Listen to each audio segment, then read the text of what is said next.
This is a video from section 3.9. Section 3.9 is on related rates, and we're going to start off with problem number 3.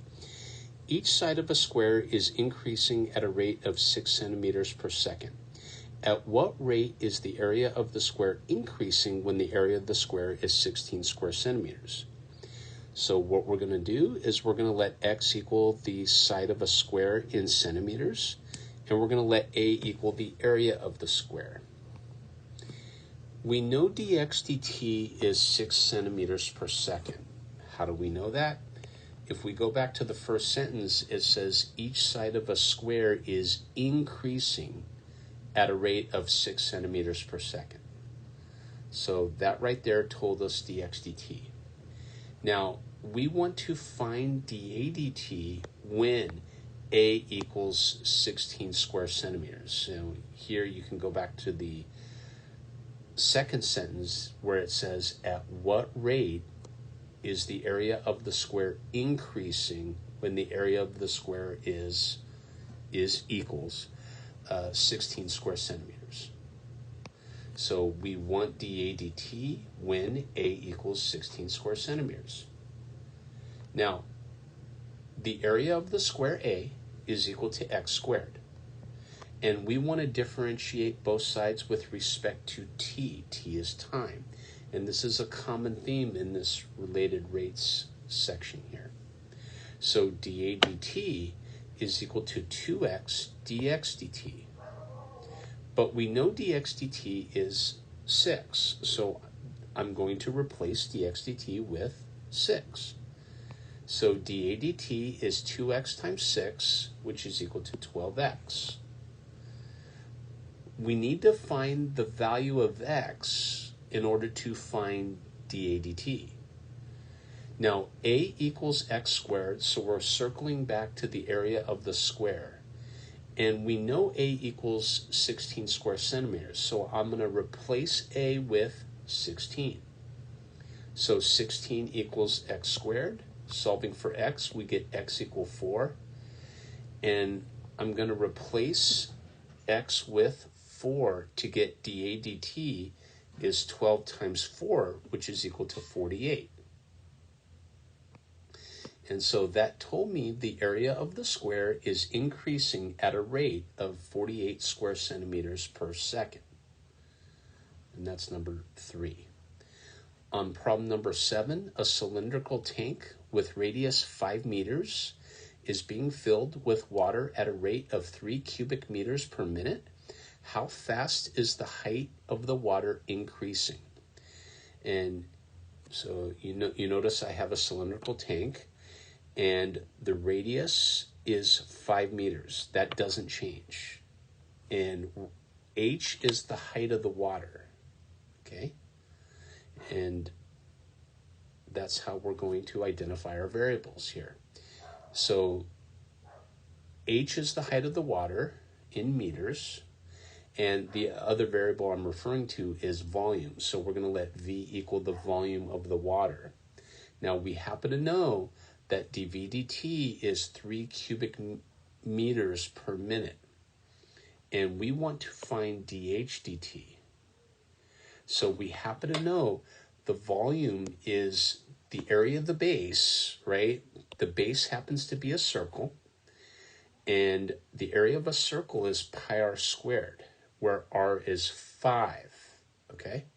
So we're going to take the area of the base and we're going to multiply by the height of the water to calculate that volume. So v equals pi times 5 squared times h, which is equal to 25 pi h. Just like in problem 3, we're going to differentiate both sides with respect to t. So dV dt is 25 pi dH dt. Now, I'm going to replace dV dt with 3. So 3 equals 25 pi dH dt. Solving for dH dt, we get dH dt is 3 over 25 pi. And so the height of the water is increasing at a rate of 3 over 25 pi meters per minute. And your instructor might want you to get a decimal equivalent to 3 over 25 pi. That is something I would double check with your instructor on. Okay? Needless to say, that's problem number 7. If we take a look at 13, 13 is a fantastic question, okay? A plane flying horizontally at an altitude of 1 mile and a speed of 500 miles per hour passes directly over a radar station.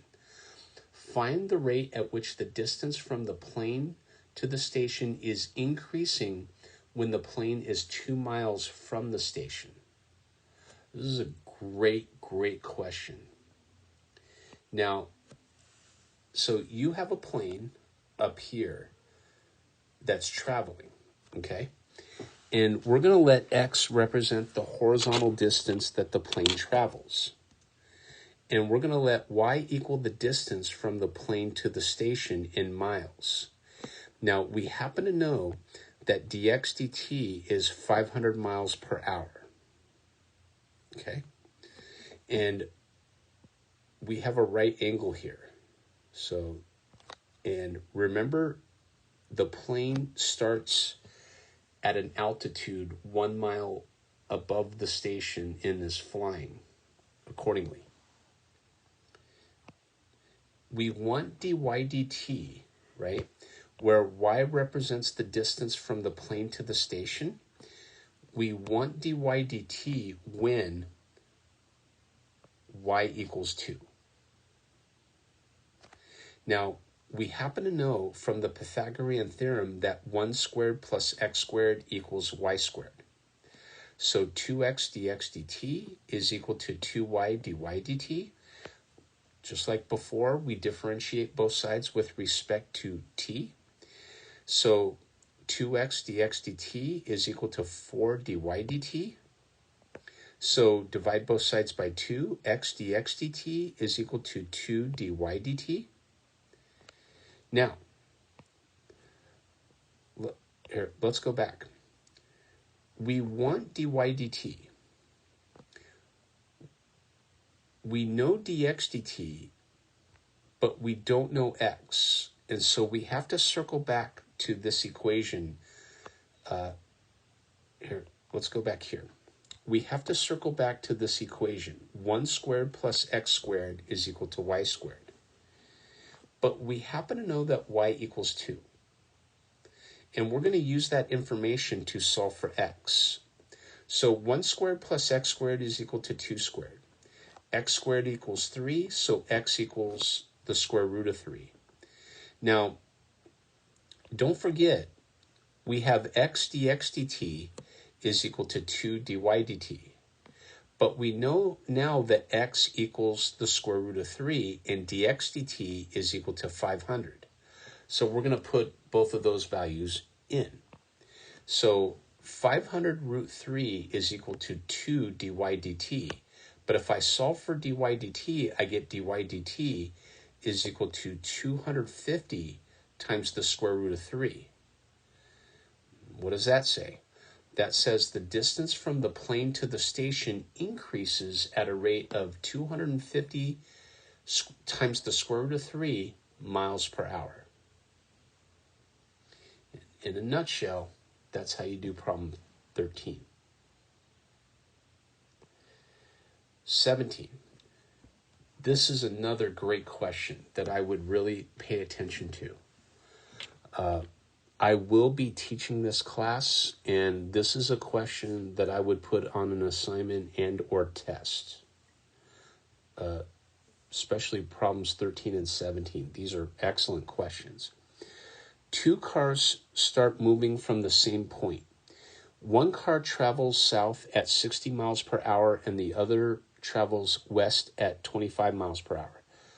At what rate is the distance between the cars increasing 2 hours later? Let y equal the distance between the cars, and t is the time that each car traveled. We want to find dy dt when t is equal to 2 hours. That's the goal. And so I have a picture here. Now, one car is traveling south. That's right here. And the other car is traveling west. That's over here.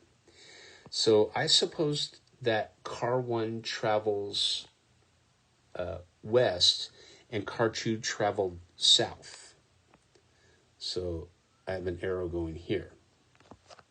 And y is going to represent the distance between the two cars. Now, where did I get the 25t and 60t from? Remember, car 1 is traveling 25 miles per hour. But if you're traveling for t hours, that means you went a distance of 25 times t. And car 2 is traveling south at 60 miles per hour. But if you travel for t hours, the distance that you travel is 60 times t. So don't forget that distance is equal to rate. The rate happens to be the 25 miles per hour and 60 miles per hour, respectively.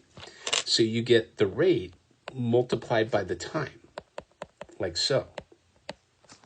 And again, that's where the 25t and 60t, respectively, come from. And here's a right angle.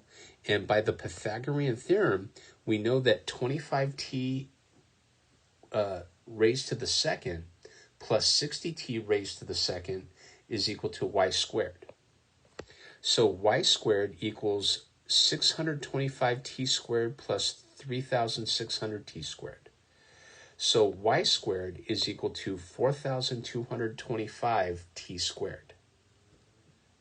Okay.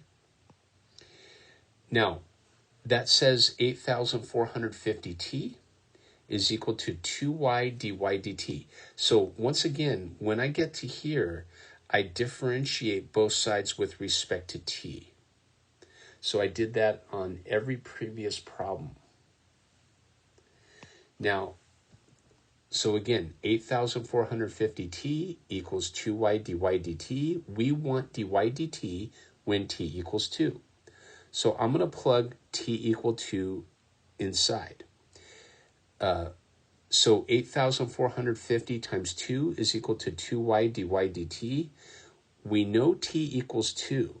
So we can use the equation 4,225 t squared equals y squared to solve for y. But y squared is 4,225 times 2 squared. I just replaced, again, t with 2.